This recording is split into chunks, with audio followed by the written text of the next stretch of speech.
You're in a tunnel. Not a real tunnel. Not yet. You're 24 years old, lying in mud in France, and the world is ending around you. Shells scream overhead. The ground shakes. Men are dying, drowning in mud, choking on gas, screaming for their mothers. You're a tunneler. You dig beneath enemy lines, plant explosives, collapse their trenches.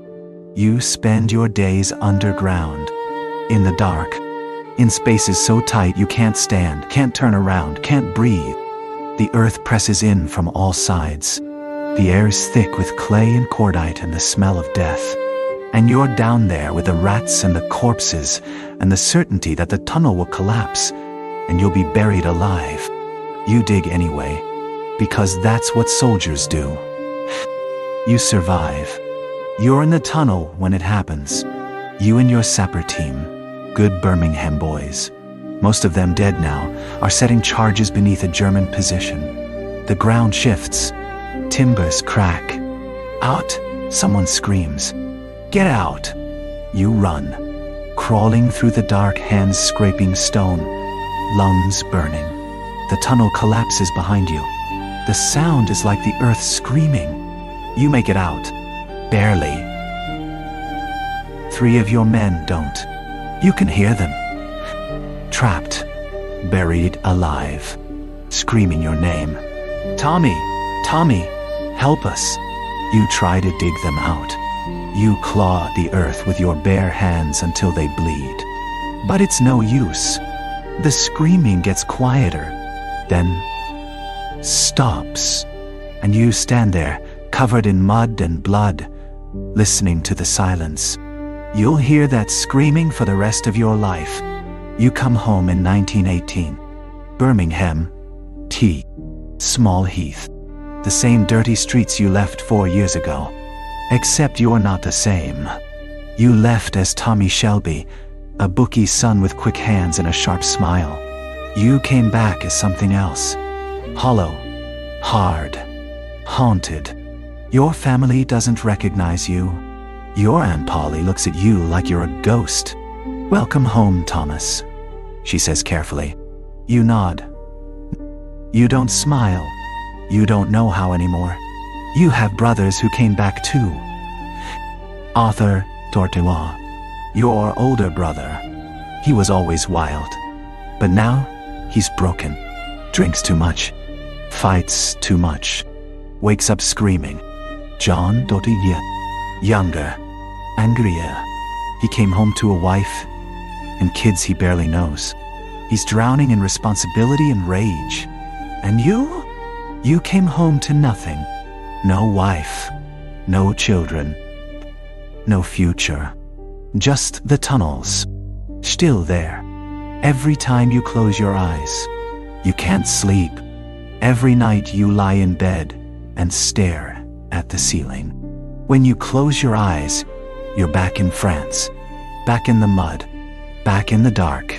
You hear the shovels, the whispers, the screaming. You feel the earth pressing in. So you don't sleep. You work. You plan. You calculate. You build. Because if you stop moving, the tunnels will swallow you whole. You take over the family business. The Peaky Blinders. A street gang. Bookies, mostly. Small time. But you have a vision. You're going to make them bigger. Stronger. Taut. Legitimate. Ton. Not because you care about money. Not because you want power. Because you need a war to fight. In France, you had a purpose. An enemy. A mission. Here in Birmingham, there's just nothing. The silence is worse than the shells. So, you create a new war. You're ruthless. You have to be. The Italians control the races. The Jews control the factories. The police control the streets. You take it all. Not with speeches. Not with charm. With violence. With fear.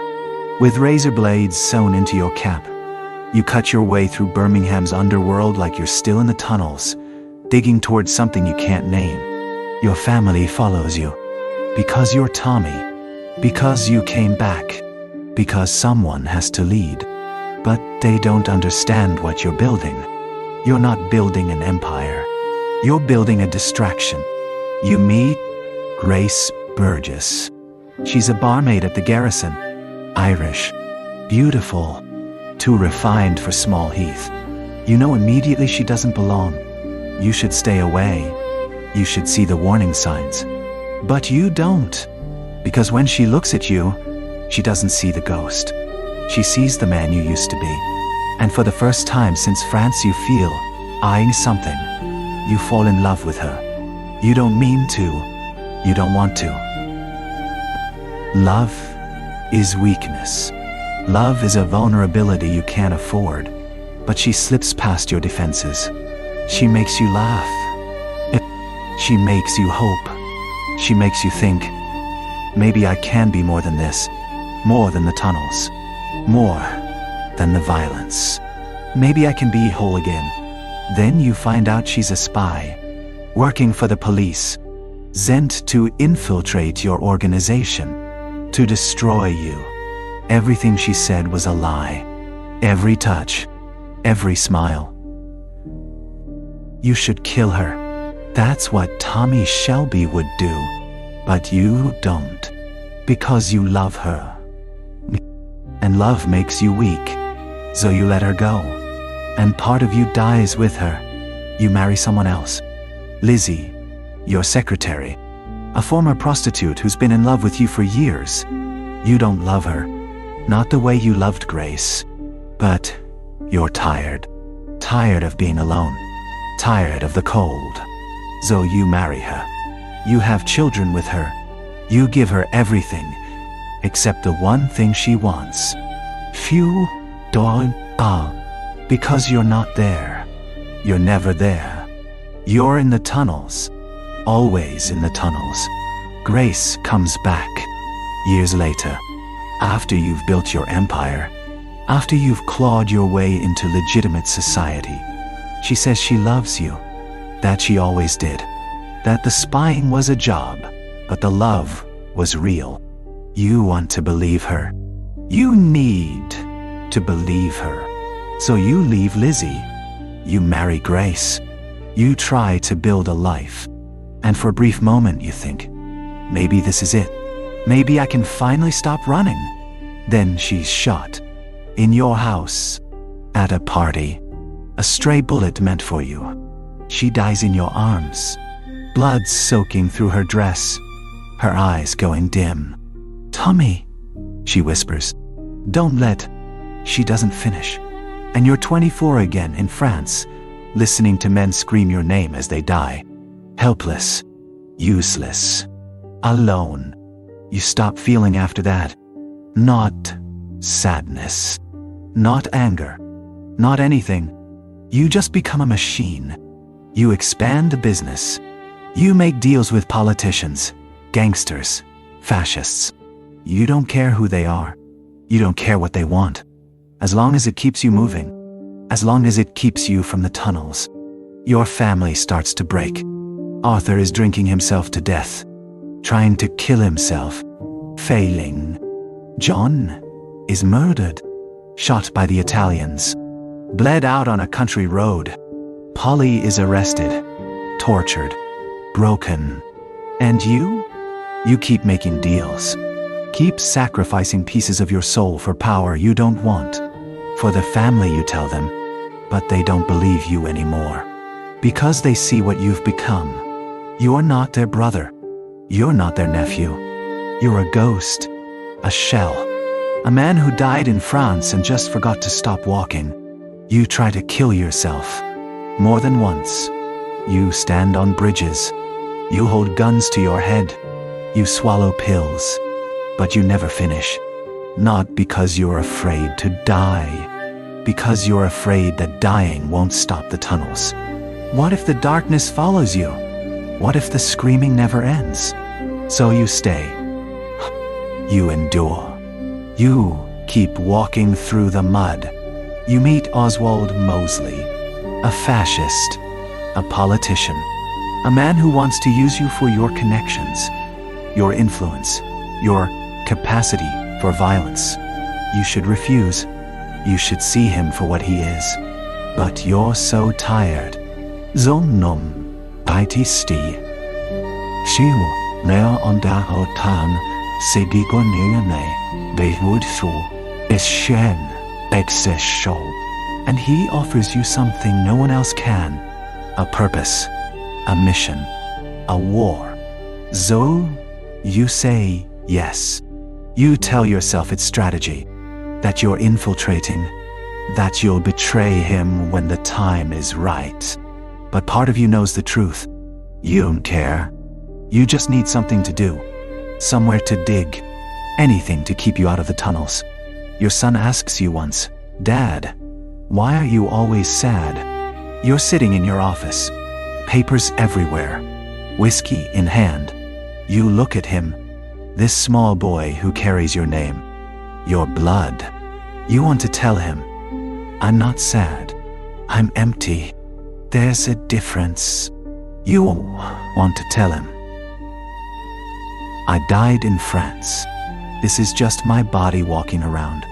You want to tell him, "I'm sorry. I'm so sorry you got me as a father." But you don't. You just say, "I'm not sad. I'm thinking." He nods. He believes you. He's too young to see the tunnels in your eyes. Polly tells you the truth one night. "You're killing yourself, Thomas, slowly. And you're taking us with you." You don't deny it. "This empire you've built," she continues. "This power, this violence, what's it for?" You don't answer. Because you don't know. It was supposed to be for the family. For legitimacy. For a better life.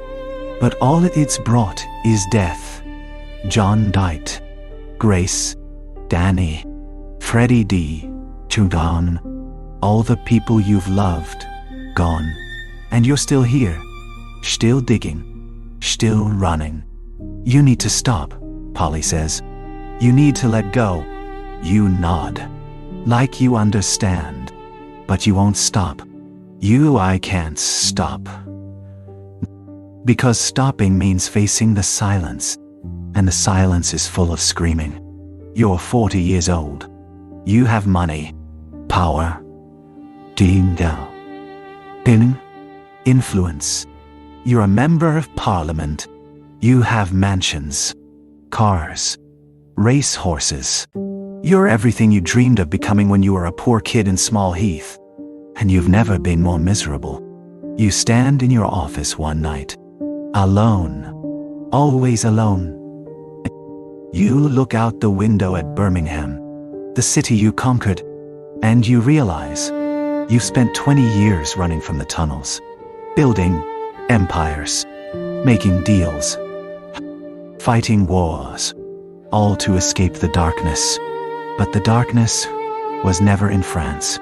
It was in you. It is you. You're Tommy Shelby, Thomas Michael Shelby, the leader of the Peaky Blinders, a member of parliament, a self-made man. You came back from a war that killed millions. You survived when better men didn't, and that survival is your punishment. Because you didn't come back whole. You came back broken, and you've spent every day since trying to outrun the pieces of yourself you left in the mud. You've built an empire on violence and fear. You've sacrificed everyone you've ever loved for power you never wanted. You've turned yourself into a weapon, because weapons don't feel, and weapons can't be hurt. But late at night, when the whiskey runs out, and the plans are made, and there's nothing left to do but be, you're still in the tunnel, still in the dark, still hearing them scream your name, waiting for the earth to collapse, knowing it never will, because the tunnel isn't a place, it's you. And you'll be buried in it, forever.